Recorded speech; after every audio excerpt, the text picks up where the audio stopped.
କଇଁଚର ଜିତିବା ଖବର ପାଇବା କ୍ଷଣି ତା ସ୍ତ୍ରୀର ଗୋଡ଼ ଆଉ ତଳେ ନ ଲାଗେ। ସଙ୍ଗେ ସଙ୍ଗେ ପୁଷି ମାଉସୀକୁ ଡକାଇ ମିଠା ଛାଣିଲା ଓ ତା ପଡ଼ୋଶୀରେ ବାଣ୍ଟିଲା।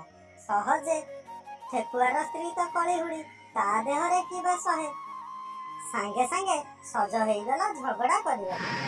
ଆଲୋ ଦେଖଲ ଦେଖ, କଇଁଚ କାଢ଼ିଛି ବେକ, ସରମ ନାହିଁ କି ଲାଜ, ବାଡ଼ି ଖାଇ ବୁଲେ ମୁଢ଼ି ଧରିକି କହେ ମିଠେଇ ଖାଇବ ଆସ।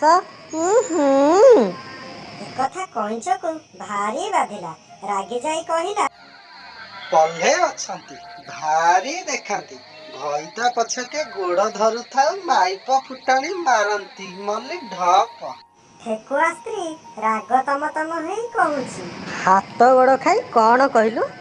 ଦେଖିବାକୁ କାଠମୁଣ୍ଡା, ଭାବୁଛୁ କ'ଣ ରାନୀ ପଣ୍ଡା?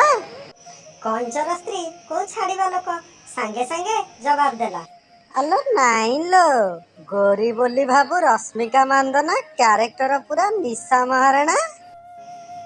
କଇଁଚର କଥା ଶୁଣି ଠେକୁଆର ମୁହଁ ଶୁଖିଗଲା। କଥା କ୍ୟାରେକ୍ଟର ଉପରକୁ ଆସିଲା। ଯାହା ବି ହଉ, ଏଥର ତାକୁ ଜିତିବାକୁ ହବ।